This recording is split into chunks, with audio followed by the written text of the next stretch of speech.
उच्चतर माध्यमिक विद्यालय किशनपुर पतरघट में आप लोगों का निर्वाचन साक्षरता क्लब में हार्दिक अभिनंदन करते हैं। हमारे बीच हमारे विद्यालय के सारे लोग हैं, मास्टर ट्रेनर के रूप में भागश्री मैम हैं और सारे शिक्षक बंधु और शिक्षिकाएं हैं। बच्चों, यहाँ पर बता रहे हैं कि आज आपको हम लोगों के द्वारा यह बताया जाएगा कि निर्वाचन की प्रक्रिया कैसे होती है। भारत एक प्रजातांत्रिक देश है। एक डेमोक्रेसी होने की वजह से इस देश में चुनाव होता है। हर 5 साल में चुनाव होने के कारण आपको यह पता होना चाहिए कि यह चुनाव की प्रक्रिया कैसे होती है, कैसे आप जब 18 वर्ष के होंगे आप भी वोटर बनेंगे। वोटर बनने के लिए क्या किया जाता है, वोटर बनने की कौन कौन सी प्रक्रिया है और फिर आप कैसे चुनाव में भाग लेंगे, वोट डालेंगे और वोट डालने का क्या प्रोसेस है, कौन कौन से स्तर से आपको कौन कौन जगना पड़ेगा, यह भी जानना आवश्यक है। और आज हम लोग गतिविधि के माध्यम से उन सारी बातों को बताएंगे। लेकिन उसके पहले एक छोटी सी झलक कि किनका क्या काम है। यहाँ पर हमारे बीच सारे बैठे हुए हैं, ARO, RO, BLO, presiding PR, P1, P2, P3, presiding polling agent, ये सारे लोग बैठे हुए हैं और इनको पता होना चाहिए कि इनका क्या कर्तव्य है। तो इनके कर्तव्य को मैं बारी बारी से बताऊंगी और आपको उसके आधार पर कुछ एक्टिविटी करनी है जो करवाऊंगी। सबसे पहले मैं बताऊंगी कि जब आप 18 वर्ष के हो जाएंगे तो आपका नाम वोटर लिस्ट में जोड़ा जाएगा। इस वोटर लिस्ट में जोड़ने के लिए एक फॉर्मेट होता है, फॉर्म होता है। आप लोगों को अभी एक पेज में आप अपना फॉर्मेट बनाइएगा जिसमें आप अपना नाम, आप अपना जन्म तिथि यह सब देते हुए जमा कीजिएगा। यह फॉर्म जमा होता है BLO के पास। हमारे बीच BLO के रूप में कौन है? गौरव कुमार यहाँ पर BLO के रूप में है। वह फॉर्म आप BLO के पास जमा कीजिएगा।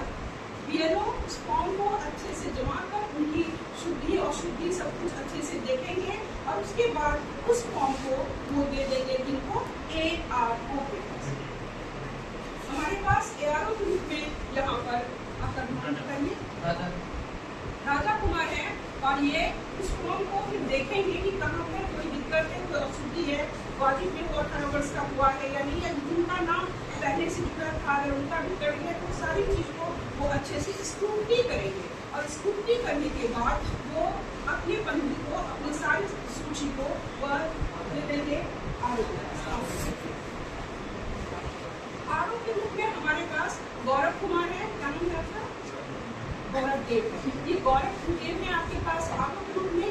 ये उस सूची को सतरी विभाग से देखेंगे, अच्छे से देखेंगे और उसके बाद निर्वाचन सूची तैयार करेंगे। आगे चले जाइए।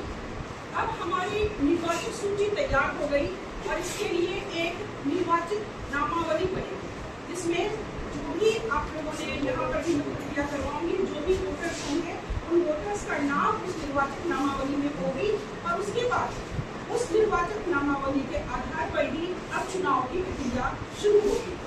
चुनाव की प्रक्रिया में अब हम लोग चलते हैं बूथ की ओर।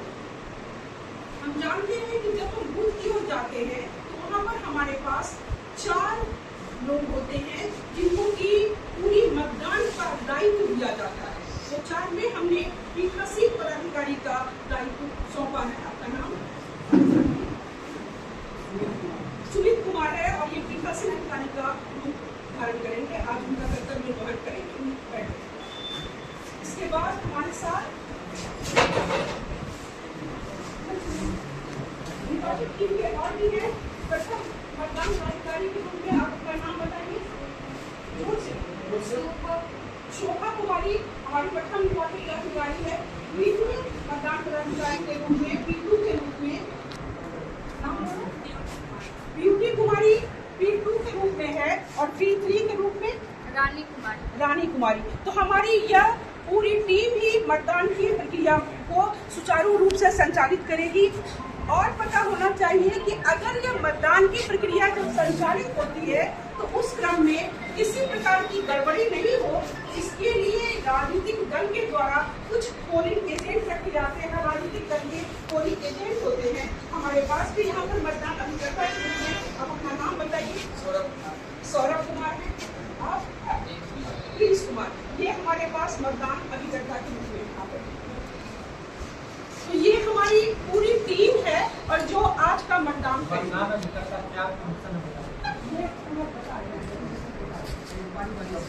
ये हमारी पूरी टीम है जो मतदान का। अब बात रही